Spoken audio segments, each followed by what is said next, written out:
The Ferryman. By this river I want to stay, thought Siddhartha. It is the same which I have crossed a long time ago on my way to the childlike people. A friendly ferryman had guided me then. He is the one I want to go to. Starting out from his hut, my path had led me at that time into a new life, which had now grown old and is dead. My present path, my present new life, shall also take its start there. Tenderly he looked into the rushing water, into the transparent green, and to the crystal lines of its drawing, so rich in secrets. Bright pearls he saw rising from the deep, quiet bubbles of air floating on the reflecting surface, the blue of the sky being depicted in it. With 1,000 eyes, the river looked at him, with green ones, with white ones, with crystal ones, with sky-blue ones. How did he love this water? How did it delight him? How grateful was he to it? In his heart he heard the voice talking, which was newly awakened, and it told him, "Love this water. Stay near it. Learn from it." Oh, yes, he wanted to learn from it. He wanted to listen to it. He, who would understand this water and its secrets, so it seemed to him, would also understand many other things, many secrets, all secrets. But out of all secrets of the river, he today only saw one. This one touched his soul. He saw, this water ran and ran. Incessantly it ran, and was nevertheless always there, was always, at all times, the same, and yet new in every moment. Great be he who would grasp this, understand this. He understood, and grasped it not, only felt some idea of it stirring, a distant memory, divine voices. Siddhartha rose. The workings of hunger in his body became unbearable. In a daze he walked on, up the path by the bank, upriver, listened to the current, listened to the rumbling hunger in his body. When he reached the ferry, the boat was just ready, and the same ferryman who had once transported the young Samana across the river stood in the boat. Siddhartha recognized him. He had also aged very much. "Would you like to ferry me over?" he asked. The ferryman, being astonished to see such an elegant man walking along and on foot, took him into his boat and pushed it off the bank. "It's a beautiful life you have chosen for yourself," the passenger spoke. "It must be beautiful to live by this water every day and to cruise on it." With a smile, the man at the oar moved from side to side. "It is beautiful, sir. It is as you say. But isn't every life, isn't every work beautiful?" "This may be true, but I envy you for yours." "Ah, you would soon stop enjoying it. This is nothing for people wearing fine clothes." Siddhartha laughed. "Once before I have been looked upon today because of my clothes. I have been looked upon with distrust. Wouldn't you, ferryman, like to accept these clothes, which are a nuisance to me, from me? For you must know I have no money to pay your fare." "You're joking, sir," the ferryman laughed. "I'm not joking, friend.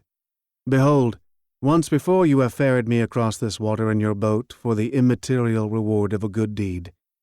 Thus, do it today as well, and accept my clothes for it." "And do you, sir, intend to continue traveling without clothes?" "Ha! Most of all I wouldn't want to continue traveling at all.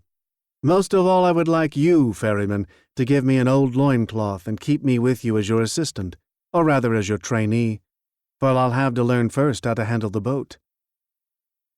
For a long time the ferryman looked at the stranger, searching. "Now I recognize you," he finally said. "At one time you slept in my hut. This was a long time ago, possibly more than 20 years ago. And you've been ferried across the river by me, and we parted like good friends. Haven't you been a Samana? I can't think of your name anymore." "My name is Siddhartha, and I was a Samana, when you've last seen me." So be welcome, Siddhartha. My name is Vasudeva. You will, so I hope, be my guest today as well and sleep in my hut. And tell me where you're coming from and why these beautiful clothes are such a nuisance to you." They had reached the middle of the river, and Vasudeva pushed the oar with more strength, in order to overcome the current. He worked calmly, his eyes fixed in on the front of the boat, with brawny arms. Siddhartha sat and watched him, and remembered how once before, on that last day of his time as a samana, love for this man had stirred in his heart. Gratefully he accepted Vasudeva's invitation. When they had reached the bank, he helped him to tie the boat to the stakes. After this, the ferryman asked him to enter the hut, offered him bread and water, and Siddhartha ate with eager pleasure, and also ate with eager pleasure of the mango fruits Vasudeva offered him. Afterwards, it was almost the time of the sunset. They sat on a log by the bank, and Siddhartha told the ferryman about where he originally came from, and about his life, as he had seen it before his eyes today, in that hour of despair. Until late at night lasted his tale. Vasudeva listened with great attention. Listening carefully, he let everything enter his mind, birthplace and childhood, all that learning, all that searching, all joy, all distress. This was among the ferryman's virtues one of the greatest. Like only a few, he knew how to listen. Without him having spoken a word, the speaker sensed how Vasudeva let his words enter his mind, quiet, open, waiting, how he did not lose a single one, awaited not a single one with impatience, did not add his praise or rebuke, was just listening. Siddhartha felt what a happy fortune it is to confess to such a listener, to bury in his heart his own life, his own search, his own suffering. But in the end of Siddhartha's tale, when he spoke of the tree by the river, and of his deep fall, of the holy Om, and how he had felt such a love for the river after his slumber, the ferryman listened with twice the attention, entirely and completely absorbed by it, with his eyes closed. But when Siddhartha fell silent, and a long silence had occurred, then Vasudeva said, "It is as I thought. The river has spoken to you. It is your friend as well. It speaks to you as well. That is good. That is very good. Stay with me, Siddhartha, my friend. I used to have a wife. Her bed was next to mine, but she died a long time ago. For a long time I have lived alone. Now you shall live with me. There is space and food for both." "I thank you," said Siddhartha. "I thank you and accept. And I also thank you for this, Vasudeva, for listening to me so well. These people are rare who know how to listen, and I did not meet a single one who knew it as well as you did. I will also learn in this respect from you." "You will learn it," spoke Vasudeva, "but not from me. The river has taught me to listen. From it you will learn it as well. It knows everything, the river. Everything can be learned from it. See, you've already learned this from the water too, that it is good to strive downwards, to sink, to seek depth. The rich and elegant Siddhartha is becoming an oarsman's servant. The learned Brahmin Siddhartha becomes a ferryman. This has also been told to you by the river. You'll learn that other thing from it as well," said Siddhartha after a long pause. "What other thing, Vasudeva?" Vasudeva rose. "It is late," he said. "Let's go to sleep. I can't tell you that other thing, O friend. You'll learn it, or perhaps you know it already. See, I'm no learned man. I have no special skill in speaking. I also have no special skill in thinking. All I am able to do is to listen and to be godly. I have learned nothing else. If I was able to say and teach it, I might be a wise man, but like this, I am only a ferryman, and it is my task to ferry people across the river. I have transported many, thousands, And to all of them my river has been nothing but an obstacle on their travels. They traveled to seek money and business, and for weddings, and on pilgrimages, and the river was obstructing their path, and the ferryman's job was to get them quickly across that obstacle. But for some among thousands, a few, 4 or 5, the river has stopped being an obstacle.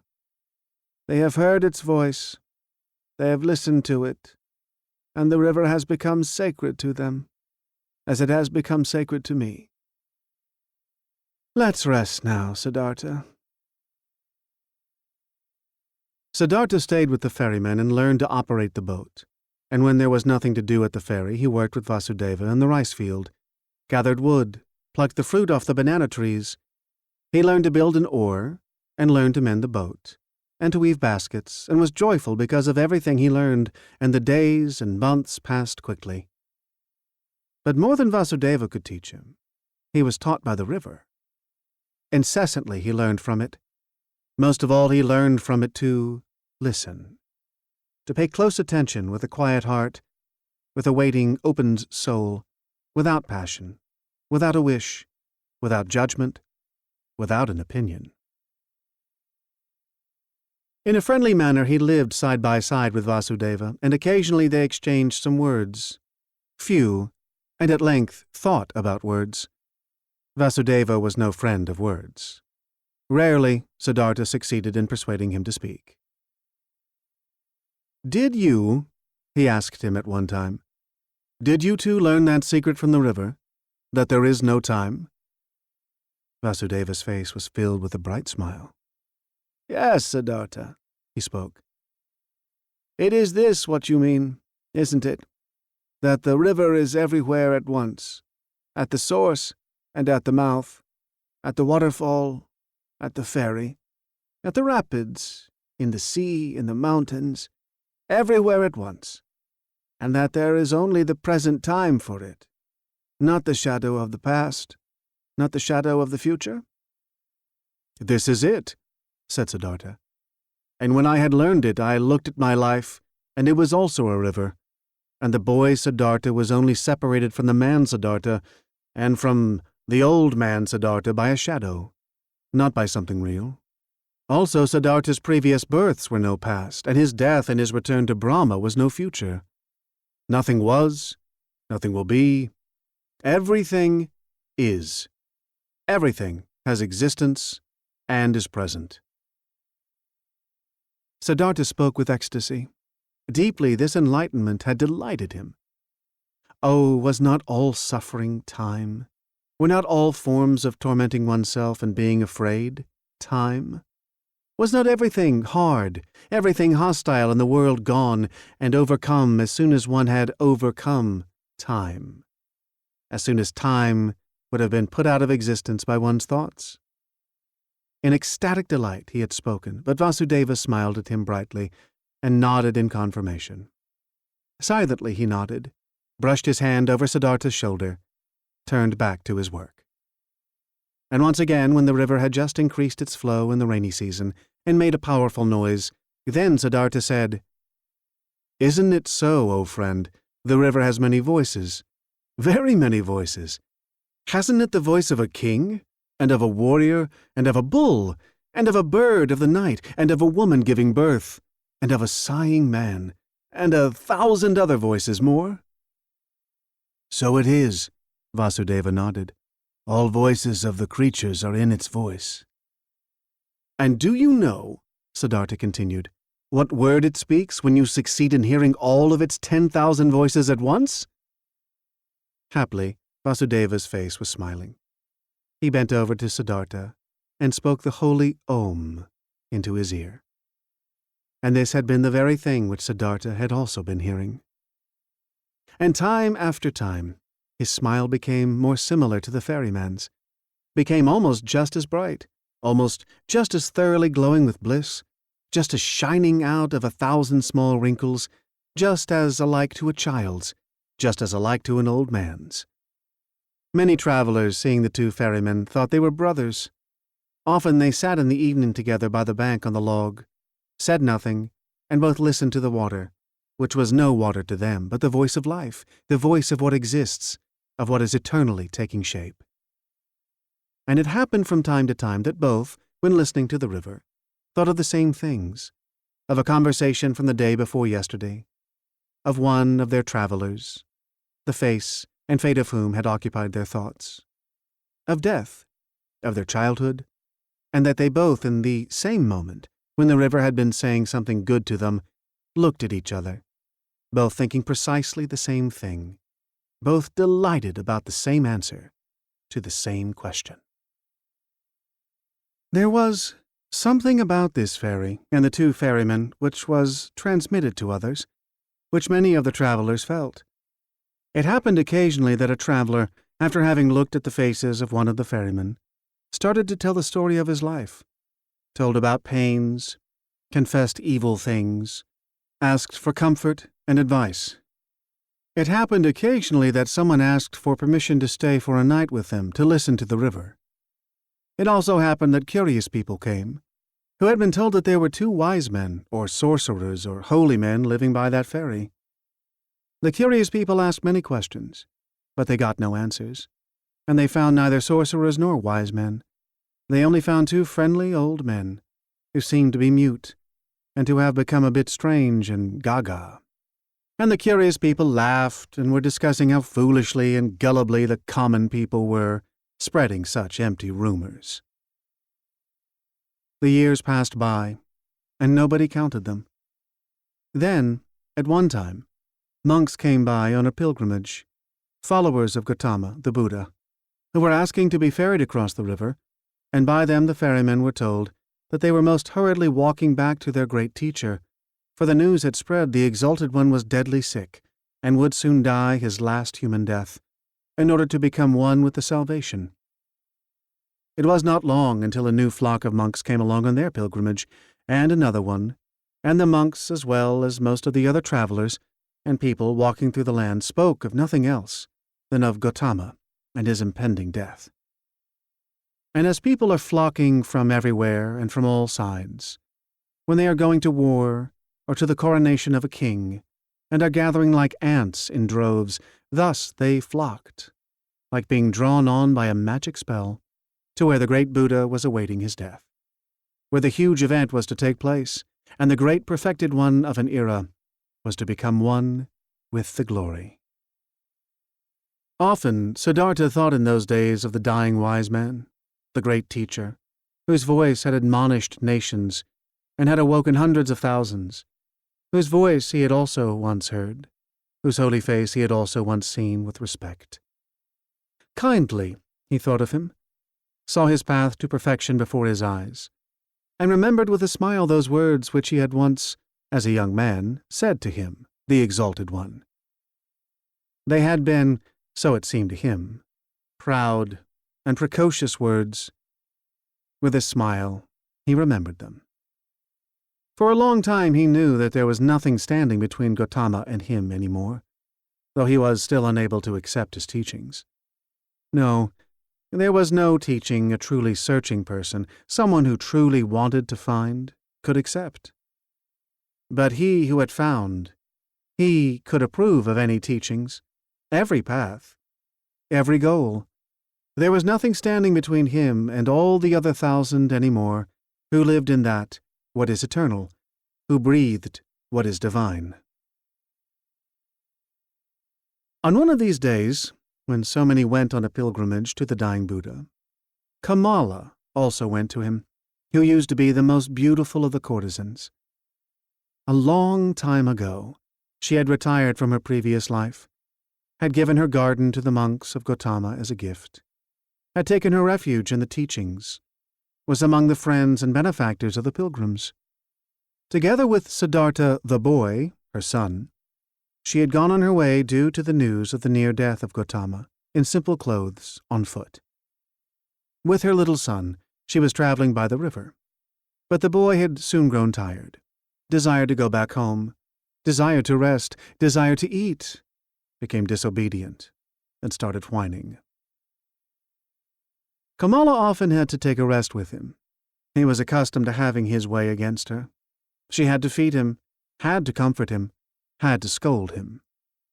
He did not comprehend why he had to go on this exhausting and sad pilgrimage with his mother to an unknown place, to a stranger who was holy and about to die. So what if he died? How did this concern the boy? The pilgrims were getting close to Vasudeva's ferry when little Siddhartha once again forced his mother to rest. She, Kamala herself, had also become tired, and while the boy was chewing a banana, she crouched down on the ground, closed her eyes a bit, and rested. But suddenly, she uttered a wailing scream. The boy looked at her in fear and saw her face having grown pale from horror, and from under her dress, a small black snake fled by which Kamala had been bitten. Hurriedly, they now both ran along the path in order to reach people and got near to the ferry where Kamala collapsed and was not able to go any further. But the boy started crying miserably, only interrupting it to kiss and hug his mother. And she also joined his loud screams for help until the sound reached Vasudeva's ears, who stood at the ferry. Quickly, he came walking, took the woman in his arms, carried her into the boat. The boy ran along, and soon they all reached the hut where Siddhartha stood by the stove and was just lighting the fire. He looked up and first saw the boy's face, which wondrously reminded him of something, like a warning to remember something he had forgotten. Then he saw Kamala, whom he instantly recognized, though she lay unconscious in the ferryman's arms, and now he knew that it was his own son, whose face had been such a warning reminder to him, and the heart stirred in his chest. Kamala's wound was washed, but had already turned black, and her body was swollen. She was made to drink a healing potion. Her consciousness returned. She lay on Siddhartha's bed in the hut, and bent over her stood Siddhartha, who used to love her so much. It seemed like a dream to her. With a smile, she looked at her friend's face.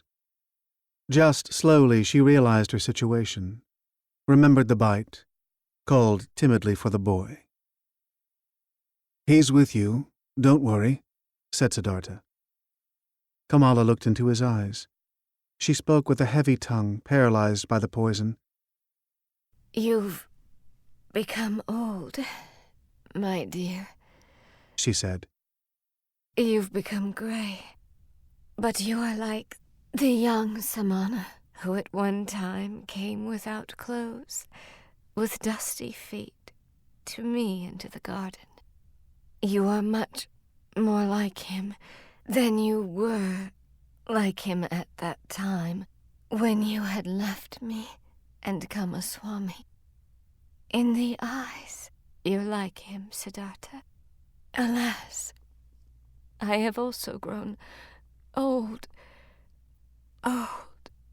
Could you still recognize me?" Siddhartha smiled. "Instantly I recognized you, Kamala, my dear." Kamala pointed to her boy and said, "Do you recognize him as well? He is your son." Her eyes became confused and fell shut.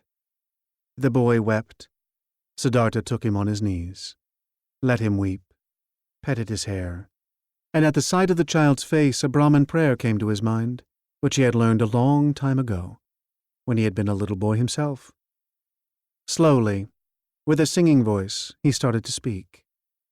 From his past and childhood, the words came flowing to him, and with that sing-song, the boy became calm, was only now and then uttering a sob, and fell asleep. Siddhartha placed him on Vasudeva's bed. Vasudeva stood by the stove and cooked rice. Siddhartha gave him a look, which he returned with a smile. "She'll die," Siddhartha said quietly. Vasudeva nodded. Over his friendly face ran the light of the stove's fire. Once again Kamala returned to consciousness. Pain distorted her face. Siddhartha's eyes read the suffering on her mouth, on her pale cheeks. Quietly, he read it, attentively, waiting, his mind becoming one with her suffering. Kamala felt it. Her gaze sought his eyes. Looking at him, she said, "Now I see that your eyes have changed as well. They've become completely different. By what do I still recognize that you're Siddhartha? It's you, and it's not you. Siddhartha said nothing. Quietly his eyes looked at hers. You have achieved it, She asked. You have found peace. He smiled and placed his hand on hers. I'm seeing it. She said. I'm seeing it. I too will find peace. You have found it, Siddhartha spoke in a whisper. Kamala never stopped looking into his eyes. She thought about her pilgrimage to Gautama, which she had wanted to take, in order to see the face of the perfected one, to breathe his peace, and she thought that she had now found him in his place, and that it was good, just as good as if she had seen the other one. She wanted to tell him this, but the tongue no longer obeyed her will. Without speaking, she looked at him, and he saw the life fading from her eyes. When the final pain filled her eyes and made them grow dim, when the final shiver ran through her limbs, his finger closed her eyelids. For a long time he sat and looked at her peacefully dead face. For a long time he observed her mouth, her old, tired mouth, with those lips which had become thin, and he remembered that he used to, in the spring of his years, compare this mouth with a freshly cracked fig. For a long time he sat, read in the pale face, in the tired wrinkles, filled himself with his sight, saw his own face lying in the same manner, just as white, just as quenched out, and saw at the same time his face and hers being young, with red lips, with fiery eyes, and the feeling of this both being present and at the same time real, the feeling of eternity, completely filled every aspect of his being. Deeply he felt, more deeply than ever before, in this hour, the indestructibility of every life, the eternity of every moment. When he rose, Vasudeva had prepared rice for him, but Siddhartha did not eat. In the stable where their goat stood, the two old men prepared beds of straw for themselves, and Vasudeva lay himself down to sleep. But Siddhartha went outside and sat this night before the hut, listening to the river, surrounded by the past, touched and encircled by all times of his life at the same time. But occasionally he rose, stepped to the door of the hut and listened, whether the boy was sleeping. Early in the morning, even before the sun could be seen, Vasudeva came out of the stable and walked over to his friend. "You haven't slept," he said. "No, Vasudeva. I sat here. I was listening to the river. A lot it has told me. Deeply it has filled me with the healing thought, with the thought of oneness." "You've experienced suffering, Siddhartha, but I see no sadness has entered your heart." "No, my dear. How should I be sad? I, who have been rich and happy, have become even richer and happier now. My son has been given to me." "Your son shall be welcome to me as well. But now, Siddhartha, let's get to work. There is much to be done. Kamala has died on the same bed on which my wife had died a long time ago. Let us also build Kamala's funeral pyre on the same hill on which I had then built my wife's funeral pyre." While the boy was still asleep, they built the funeral pyre.